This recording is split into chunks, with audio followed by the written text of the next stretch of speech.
generación quiere aprender de historia, pero también escribirla. Queremos hablar de política e incidir en ella. Queremos escuchar, pero también ser escuchados. Foro 89.5 con Paco Vallejo y Manuel Galván. La historia es nuestra y la hacen los pueblos. ¿Qué tal? Muy buenos días, bienvenidas, bienvenidos a Foro 89.5, este día de 19 de diciembre del 2024. Como siempre, un gusto llevar una emisión más de este programa y hacer la invitación para que participen con nosotros como cada jueves, recordando que sus comentarios, sus llamadas, sus posturas ante los diferentes temas que abordamos acá son muy importantes.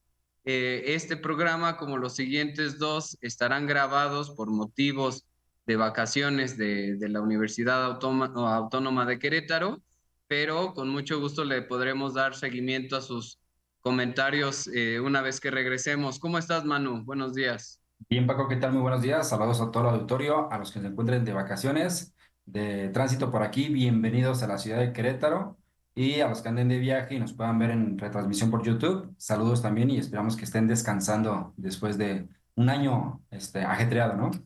Ajetreado, bueno, cerramos con bastantes situaciones interesantes, pero bueno, considerando que tenemos 3 semanas de vacaciones, 3 programas que van a quedar grabados, tratamos de recuperar cuestiones históricas que nos parecen de bastante valor, de bastante peso, que son los diferentes modelos económicos que pues se han instaurado en México, que se han llevado en México, considerando que podríamos resumirlos, digamos, en 3 momentos, ¿no? Por un lado, estaríamos hablando del Estado benefactor que surge de alguna forma después de la Revolución Mexicana, que se instaura por ahí de los 40 y que va a terminar a 70s, finales de los 70s, ¿no? Con la crisis del Estado benefactor y un periodo que nos va a llevar al siguiente modelo económico que va a ser el modelo neoliberal que vamos a atender la siguiente semana. Y en 2 semanas estaríamos hablando del nuevo modelo económico, o al menos así, en un discurso que se promovió el expresidente Andrés Manuel López Obrador y que de alguna forma se extiende a lo que ahora es el gobierno de Claudia Sheinbaum. Pero, ¿qué te parece, Manu, si atendemos lo de este programa que sería el Estado benefactor? Si podemos empezar de alguna forma definiendo de qué se trata el Estado. Sí, correcto. Este modelo tiene presencia a nivel internacional y creo que el siglo XX se caracteriza por nacer y crecer los estados-nación. Y junto con los estados-nación, el modelo económico que en su mayoría se adopta es el estado de bienestar, en el cual el Estado procura y se hace cargo de las principales necesidades de sus ciudadanos y muchas veces va más allá, teniendo, en el caso para México, una gran cantidad de paraestatales, empresas que van a generar o producir tanto servicios, productos que requiera la nación. En pocas palabras, un mercado cerrado, un mercado local, el cual tiene éxito en ciertas décadas. Específicamente para México lo podemos ver claramente de 1940, curiosamente en el cierre del sexenio de Lázaro Cárdenas, que después de su política socialista deja elementos importantes y de la misma expropiación petrolera, ¿no? No podemos entender el Estado benefactor en México sin el previo acontecimiento de Lázaro Cárdenas con la expropiación petrolera y la Segunda Guerra Mundial. Sí, y esto que comentas de la expropiación petrolera, ¿por qué es relevante? Porque a partir de esa expropiación va a haber un excedente, ¿no? Un excedente en los recursos que de alguna forma se va a utilizar para atender las grandes necesidades que todavía se permanecían después de la Revolución Mexicana, ¿no? Y entonces, ¿cuáles son los 4 renglones que de alguna forma se atendieron con el Estado benefactor? Primero hablaríamos de la protección social, ¿no? Dar seguridad social a los ciudadanos, como es la pensión, seguros de salud, apoyos económicos, proteger el mercado, ¿no? Sobre todo los productos de canasta básica. Y bueno, en este sentido, cada rubro fue creando su propia empresa paraestatal, que también ya después vamos a ver cómo el hecho de que va creciendo el Estado por tal de atender cada uno de los rubros, se va haciendo un Estado cada vez más obeso, más obeso, más obeso, que al final, pues junto con un conjunto de factores que ya veremos ahorita, sobre todo la corrupción, pues hizo insostenible este modelo, sobre todo cuando se vino la crisis económica, sobre todo propiciada por la crisis petrolera de nuestro país. Sí, y al final de los 60, ya el 68 específicamente, no solamente para México, sino desde mayo del 68 en París, una serie de protestas en contra de políticas del Estado en ese momento. Y también va cambiando la dinámica con la sociedad, ¿no? Van cambiando las formas de comunicarse, van cambiando las formas de hacer economía. Por lo tanto, ahora los mercados se tienen que abrir y es el caso de México. Ya la economía cerrada no tiene funcionalidad, ha llegado a su etapa de agotamiento y además el Estado ha generado tantas instituciones y paraestatales que el costo de la burocracia y del erario es más alto de lo que realmente generan riqueza. Sí, y creo que aquí una de las cosas que pasó, Manu, también la idea de proteger el mercado interno, de ir sustituyendo las importaciones, pues propició en un momento lo que incluso conocemos como el milagro mexicano, ¿no? Este crecimiento del PIB bastante acelerado, estábamos hablando de un 8% en promedio durante prácticamente 20 años, ¿no? Lo cual pues llevó a México a incluso integrarse de alguna forma a lo que era pues los países desarrollados, ¿no? En ese momento, o al menos en esta clasificación clásica de los países. Y lo que sucede es que el hecho de haber protegido tanto el mercado interno, de evitar que haya competencia, de que haya innovación, pues poco a poco se fue cayendo en los vicios, que incluso la corrupción pues se instauró en las instituciones y desafortunadamente todos estos factores pues fueron haciendo caduco este sistema, lo cual que, como decíamos, se combina con una crisis bastante severa que inicia en los 70, sobre todo de la producción del petróleo y la caída de los costos del petróleo, lo cual pues antes se utilizaban en gran medida para poder sostener los programas sociales y se cae, ¿no? Por completo, y ahí lleva pues, a intelectuales, ¿no? Sobre todo que habían estudiado en Estados Unidos, a proponer un viraje en el modelo económico. Pero si podemos ampliar un poquito como cuáles fueron, pues, Etapas, ¿no? algunos modelos relevantes dentro de este periodo, porque estamos hablando de los 40 a los 70, ¿no? Un México que va a cambiar de forma drástica precisamente en esos 30 años. Sí, definitivamente México en ese momento del 40 al 70 se convierte en el modelo a seguir a nivel internacional por el hecho de que un país que ha logrado una de las primeras revoluciones del siglo XX, México es el primer movimiento social que hay y lo logra a través de una constitución, se consuma con la constitución del 17 y después pone en práctica eso buscado en la revolución y plasmado en la constitución. Y en pocas décadas, México está creciendo al porcentaje que tú bien comentas, 6-8% promedio, lo cual México se convierte en ese modelo a seguir. Ahora, ¿cuál es la primera etapa? Primera etapa que va más o menos del 40 al 54. Estamos hablando ya en tiempos de Manuel Ávila Camacho y Miguel Alemán Valdés. Dicho sea de paso, Miguel Alemán Valdés es el primer presidente ya licenciado. Manuel Ávila Camacho es el último presidente heredado de la revolución, el último general General. que va a ser presidente. Y Miguel Alemán Valdés, entre ellos dos, en su sexenio, hay un modelo que se llama sustitución de importaciones. ¿Cuál era el objetivo? Industrializar el país. Para ese entonces México se da cuenta que solamente es consumidor de productos y por lo tanto ahora quiere cambiar la dinámica. Esos productos quiere que se generen aquí para generar empleo y para generar riqueza y que a la vez esos mismos productos se podrían quedar en el mercado local. marcas internacionales deciden y ven con buenos ojos a México y se implantan directamente en el país. A partir de ahí empieza este primer modelo y este primer desarrollo de industrialización. Crecen parques industriales, crecen grandes empresas, pero a la par, tristemente, se olvida el campo. No hay inyección al campo y por lo tanto vamos a tener para los 50 una gran cantidad de migración de población de las zonas rurales a las zonas urbanas, que ya para los Sí. 70 el 80-85% de la población va a estar viviendo en zonas urbanas y deja de un lado el campo rural.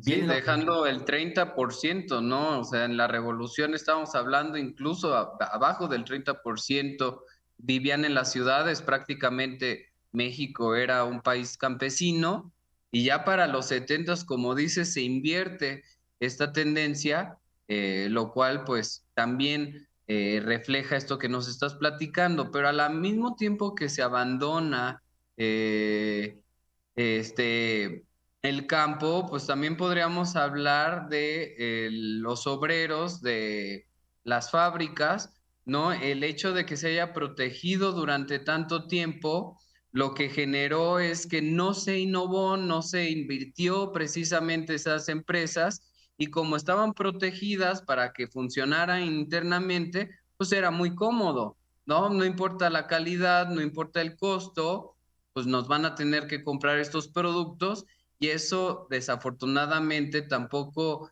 pues sí, significó que se estuviera como, pues sí, cambiando, que hubiera un ritmo dentro del comercio.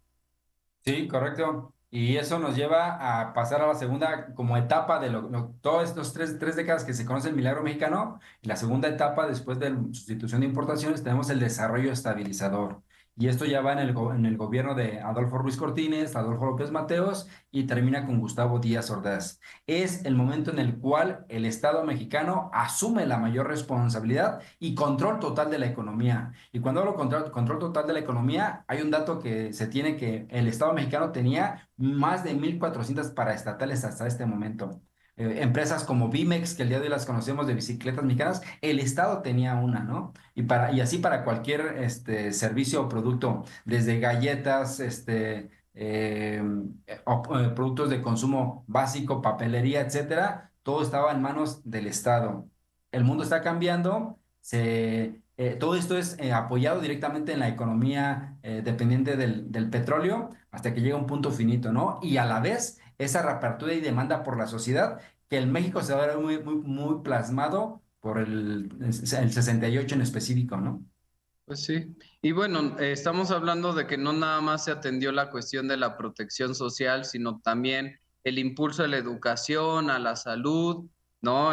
Toda esta cuestión de que la educación, la salud sea pública, lo cual pues también son ideales que siguen perdurando en nuestro país, ¿no? Que incluso, pues bueno, ya lo veremos en el programa del neoliberalismo, cómo pues se le da una postura diferente a este renglón, ¿no? Y también, pues bueno, lo que va a significar el cambio, pero era muy importante durante este periodo y bueno, también conocemos el costo, el peso económico que implica apoyar una educación y una salud pública.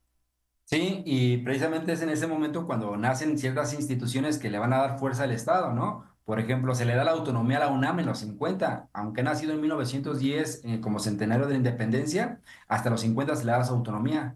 El Instituto Politécnico Nacional es fundado en el periodo de Lázaro Cárdenas, previo a este periodo.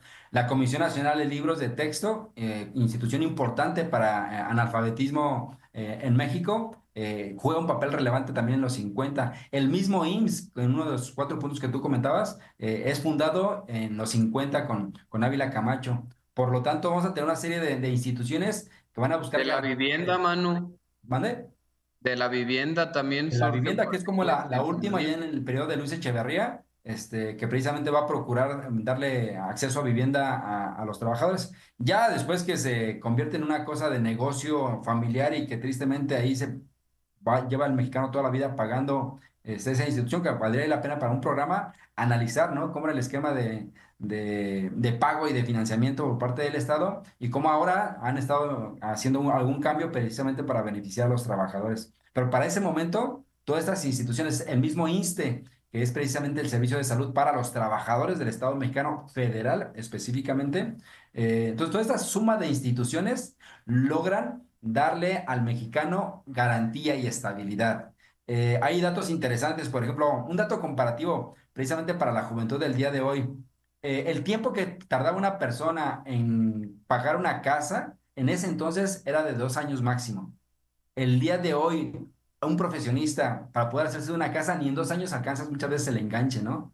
Entonces, el comparativo de poder adquisitivo se ha diferenciado de forma significativa, ya que en ese periodo hubo un incremento real al salario. El poder adquisitivo era de forma monumental. En ese periodo, tener un título de licenciado era casi ya estar del otro lado. Es más, este ritual de tener el título de los hijos en la sala de la casa era parte de la dinámica familiar, ¿no? Porque era, esto es lo que me va a permitir a mis hijos o a mi familia tener movilidad. Pasar a la siguiente, al siguiente nivel económico. Exactamente.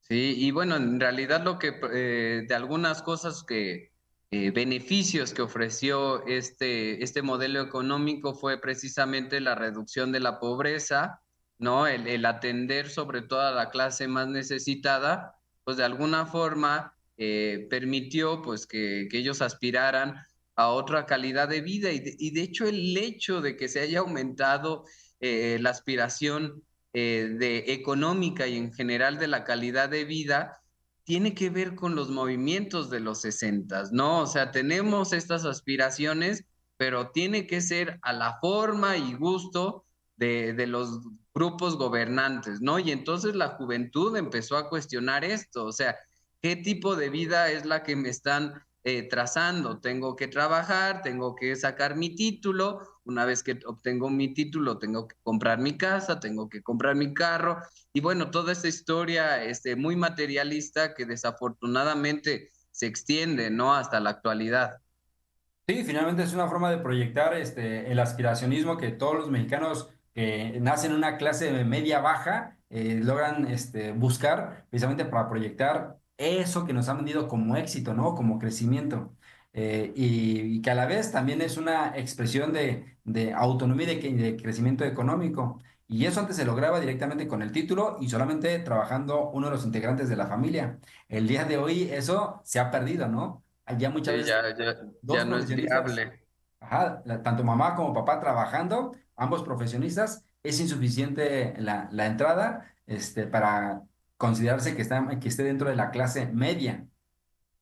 Oye, man, otra cosa que sucedió también gracias al Estado benefactor fue el acceso a los servicios básicos, ¿no? Que durante muchísimos tiempos, de hecho, fue gran motivo de la Revolución Mexicana, ¿no? Que la población tuviera acceso, pues, a las cuestiones básicas, ¿no? Volvemos a la salud, a la educación, pero también estamos hablando de la luz, estamos hablando de los servicios de agua, estamos hablando de los servicios pues no sé, en ese momento, radio, televisión, como estas formas también de comunicación, ¿no? Que también ahora parece ser como ya muy lejano, ¿no? La tele, quién la ve, etcétera, pero si nos regresamos apenas hace unas generaciones, la forma en que se comunicaba, la forma en que se llegaba a la información era muy diferente a la. Sí, específicamente en cuanto a televisión, todos conocemos que existía solamente el monopolio y directamente con la agenda de la Secretaría de Gobernación. Está confirmado que se tenía un teléfono directo de Televisa a lo que era la Secretaría de Gobernación, indicando las líneas de noticias que tendrían que pasar. Sí hay un espectro importante de radio, pero todo directamente al auspicio del gobierno. En ese momento, el PRI como tal es un partido totalmente hegemónico, tiene un control de todas las estructuras entre ellos los mismos medios de comunicación. Hay apertura como tal, pero con una línea específicamente de qué es lo que hay que comunicar. Y los otros servicios, sin lugar a duda, ¿no? Sí cambia la población mexicana, es más, cambia hasta el paisaje urbano como tal.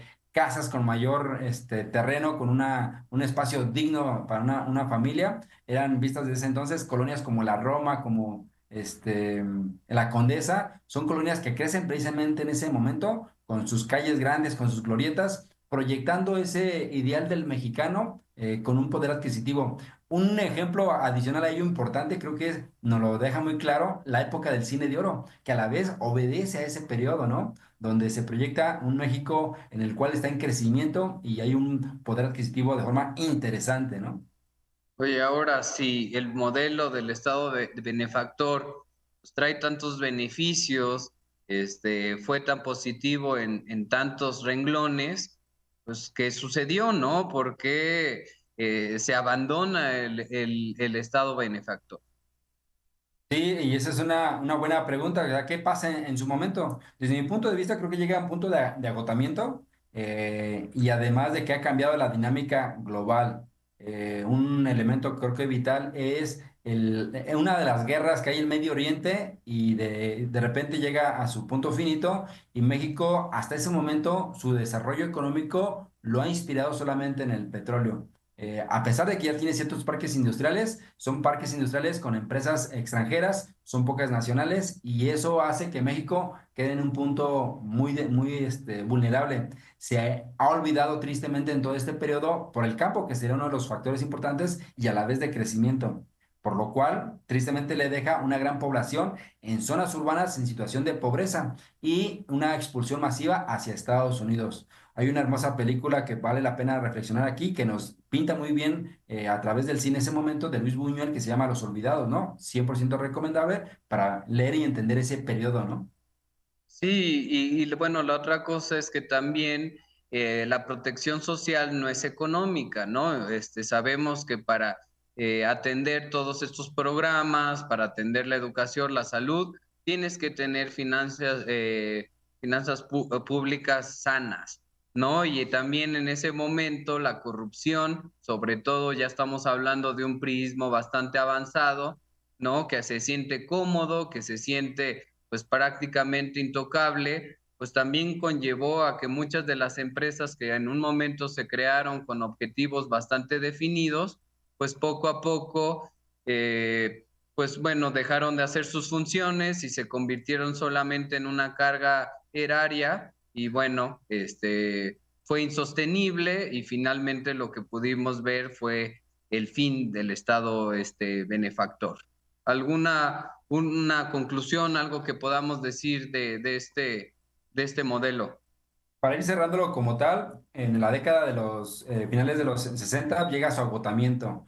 Como bien comentas, el PRI se crea un partido y un estado totalitario, el cual llega a reprimir a la sociedad. El mundo ha cambiado, no se da cuenta el Estado de eso y su modelo económico llega a su punto finito. Bien, como bien comentas y comparto la idea de la misma burocracia se incrementa tanto y a la vez la misma corrupción llevan a ese agotamiento de este modelo el cual después nos va a llevar a un par de modelos a testear y a probar, que después ya la presión internacional termina colocando otro modelo en específico, ¿no? Pero eso ya lo platicamos en el siguiente episodio. Sí, porque lo que vamos a ver es que se tomó un rumbo completamente contrario. Teníamos un Estado que buscaba proteger prácticamente todos los rubros y va a pasar un modelo que abandona precisamente la protección de absolutamente todo y deja, digamos que estas áreas tan importantes para la calidad de vida de cualquier ser humano en manos del libre comercio. Pero esto lo platicaremos más a fondo en el siguiente programa. Queremos agradecer como cada jueves su presencia, invitarlos a que escuchen nuestras repeticiones en YouTube como Foro 89.5. Los esperamos aquí los jueves a las 9 de la mañana. Manu, nos Hasta la vemos. próxima, sigan disfrutando de sus vacaciones. Hasta luego. Hasta luego. Nuestra generación quiere aprender de historia, pero también escribirla. Queremos hablar de política e incidir en ella. Queremos escuchar, pero también ser escuchados. Foro 89.5 con Paco Vallejo y Manuel Galván. La historia es nuestra y la hacen los pueblos.